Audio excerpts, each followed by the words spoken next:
sitting around after a good meal in my whole rocking chair. The fire's burning, the old dog is sleeping, and the sounds of Wild Willie's YouTube are on the air.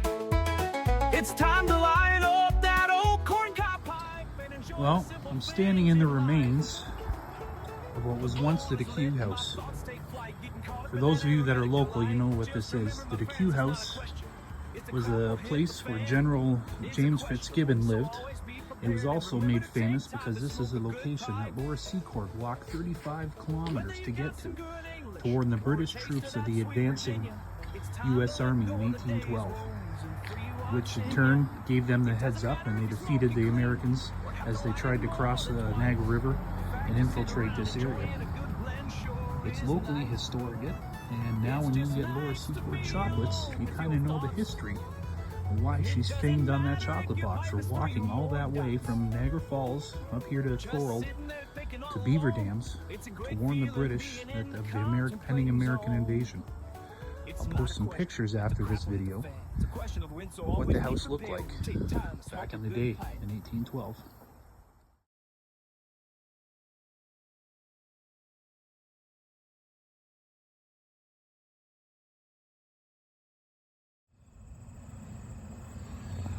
Next to the DeQ house is the First Nations Peace Monument. This is a tribute not only to the peace that was brokered between the British and the Native Americans here in the area, but also to help celebrate what contributions they made during the War of 1812, like bringing Laura Secord all this way to warn the British.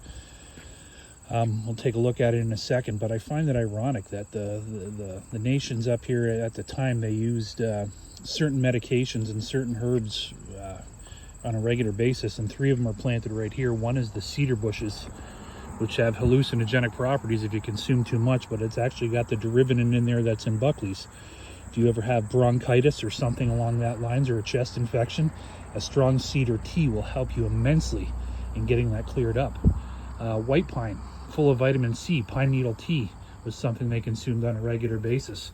And sweetgrass, I see sweetgrass there with sweet fern, which is something they smoked on a regular basis too. Kind of got the British version and the Hiawatha version of the wampum belt. A joint effort for sure in the War of 1812. Hey guys, Willie here. So today's video wasn't a point to show you anything historical off. It was more me driving around in an area I pretty much grew up in, hanging out up on the Niagara Escarpment. I love it around here because about every 600 meters someone's got a stand on their front yard selling fruits, vegetables, eggs, meat, all kinds of stuff. So I got some honey, organic honey, grapes, which are in season like now like crazy, blackberries, eggs, and I even got some Angus beef for $3 a pound. So anyways guys, I'm gonna get trucking, gonna go home and eat some of this. It's been a nice day, and my adventure's done for now.